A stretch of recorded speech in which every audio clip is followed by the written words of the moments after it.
Hello, അസ്സലാമു അലൈക്കും. രാവിലെ എണീറ്റപ്പോൾ തന്നെ റോസ് ഭയങ്കര കരച്ചിലിട്ടു എൻ്റെ കൂടെ ഒന്ന് ഓഫീസിൽ പോരാൻ വേണ്ടിയിട്ട്. അപ്പോൾ പിന്നെ വൈകിട്ട് വരെ അവളെ ഓഫീസിൽ നിർത്തണ അലമ്പാക്കും. ചെന്നിട്ടുണ്ടെങ്കിൽ ഇതന്നെ ആയിരിക്കും അവസ്ഥ. ഫോൺ എടുക്കുക, അല്ലെങ്കിൽ അവിടുത്തെ ലാപ്ടോപ്പ് എന്തെങ്കിലും കണ്ട് ഇങ്ങനെ ഇരുന്ന് അവിടെ ടൈം കഴിയും. പിന്നെ വേഗം ഞാൻ അനിയത്തിക്ക് വിളിച്ച്, അനിയത്തി അവിടെ തന്നെ അല്ലേ, സ്വാഗതമാടന്നല്ലേ. അപ്പോൾ പിന്നെ വേഗം വിളിച്ചപ്പോൾ ഞാൻ പറഞ്ഞു, ഞാൻ ഉച്ചയ്ക്ക് ഇറങ്ങിക്കോളാം ഓഫീസിൽ നിന്ന്, വേഗം ഈ ഒന്ന് വരുമോ, ലച്ചുവിനെയും കൂട്ടി പോരുകയാണ്.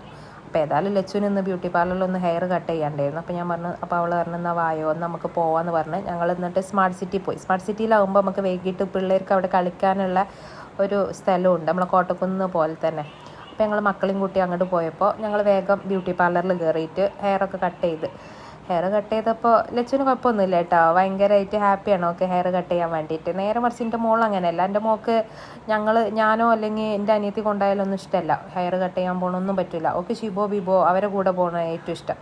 അപ്പം പിന്നെ ലച്ചുവിൻ്റെ മുടിയൊക്കെ കട്ട് ചെയ്ത് ഞങ്ങൾ വേഗം പോയി അവിടെ നിന്ന് ഇറങ്ങിയിരിക്കുന്നത്. പിന്നെ അവിടെ ഞങ്ങൾ കുട്ടികളെ കളിക്കുന്ന സ്ഥലത്ത് പോയി നോക്കിയപ്പോൾ അവിടെ ഓപ്പൺ ചെയ്തിട്ടില്ല. അവിടെ എന്താ 4 മണിക്ക് എന്താന്ന് ഓപ്പൺ ചെയ്യൽ.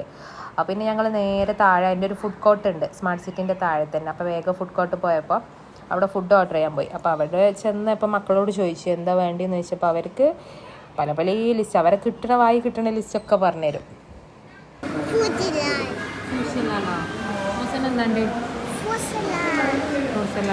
ഇവർ രണ്ടാളും എവിടെ കൂടിയാലും അവിടെ ഭയങ്കര അലമ്പാക്കിയിട്ട് പോരുള്ളൂ കേട്ടോ. ഇനിയിപ്പോൾ ഏത് ഹോട്ടലായാലും ഏത് വീടായാലും ഭയങ്കരമായിട്ട് അലമ്പാക്കി പോരും.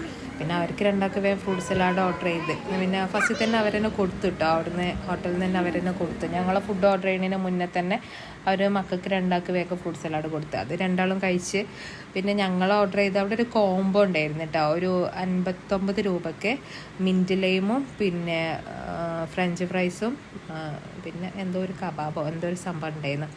അപ്പോൾ അതും ഉണ്ടായിരുന്നു. അപ്പോൾ അത് ഭയങ്കര ടേസ്റ്റ് ഉണ്ടായിരുന്നു കേട്ടോ അത് ആ ഫുഡ്. പിന്നെ ഞാനും അനിയത്തിയും മക്കളും കൂടി ഞങ്ങൾ അത് ഓർഡർ ചെയ്ത് അത് കണ്ടേക്കിന് രണ്ടാൾക്കും അത് തന്നെ വേണം. അപ്പോൾ ഫ്രൂട്ട് സലാഡൊന്നും വേണ്ട, ഞങ്ങൾക്ക് അത് തന്നെ മതി എന്ന് പറഞ്ഞിട്ട് അത് വേഗം കഴിച്ച് പിന്നെ അത് അവർക്കും കൊടുത്തിട്ട് പിന്നെ നേരെ ഞങ്ങൾ ആ പാർക്ക് പോയി. അപ്പോൾ 4 മണിയാകുമ്പോഴത്തേന് പിന്നെ വേഗം തുറന്ന് പിന്നെ അവിടെ ഒരു 5 മണി വരെ ഞങ്ങൾ അവിടെ സ്പെൻഡ് ചെയ്ത്.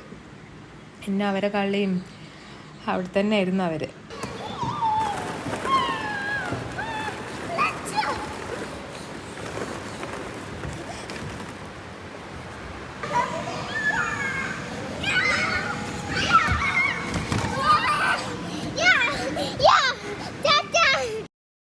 പിന്നെ അവിടെ ഒരു ചെറിയൊരു മിനി ഗ്ലാസ് ബ്രിഡ്ജ് ഉണ്ടായിരുന്നു കേട്ടോ, നല്ല രസമുണ്ടായിരുന്നേ. ഒന്നാമത് എനിക്ക് പേടിയാണ് എൻ്റെ മോൾ കൂടെ കയറാൻ. പിന്നെ ഞാൻ ഫസ്റ്റ് ഇതുപോലെ ഒന്ന് കയറിയത് ഞാൻ ദുബായിൽ നിന്ന് ഒരു ഫ്രെയിം ഉണ്ട്, ദുബായിലൊരു ഫ്രെയിം പറഞ്ഞ സംഭവം ഉണ്ടായിരുന്നല്ലോ. അപ്പോൾ ആദ്യം എന്നാണ് കയറിയിരുന്നത്, അത് ഇതേപോലെ ആയിരുന്നു. അപ്പോൾ ഇവിടെ പിന്നെ ഇത് ചെറിയൊരു കുട്ടികൾക്ക് മാത്രമായിട്ട് ചെയ്തതെന്നുണ്ട്. എൻ്റെ മോൾക്ക് ഭയങ്കര പേടിയാണ് അത്. ലച്ചു കുഴപ്പമൊന്നുമില്ല കേട്ടോ. ലച്ചു തന്നെ എന്നിട്ട് ലച്ചു പറഞ്ഞു ഞാൻ തന്നെ അന്ന് കൈ പിടിച്ച് ഞാൻ കൊണ്ടുപോയിക്കോളാം റോസിനെ എന്നൊക്കെ പറഞ്ഞ് വലിയ കാര്യത്തിൽ വലിയ ആളായി കൊണ്ടുപോയി. പിന്നെ പിന്നെ ഞാൻ അനിയത്തിക്ക് പിന്നെ ഫിഷ് എന്താ വാങ്ങണം എന്ന് പറഞ്ഞാൽ പിന്നെ ഞങ്ങൾ മാർക്കറ്റിലൊക്കെ കയറി ഫിഷൊക്കെ വാങ്ങിച്ച് പിന്നെ ഞങ്ങൾ തിരിച്ച് പോന്ന്. അപ്പോൾ ഇത് എന്നിട്ട് ചെറിയൊരു ഔട്ടിങ് അനിയത്തിനെയും കൂട്ടിയിട്ട് തിരിച്ചു വന്നപ്പോൾ റോസ് ഭയങ്കര ഉറക്കമായിരുന്നേ. അപ്പോൾ ഇതാണ് ഞങ്ങളൊരു ഡേ.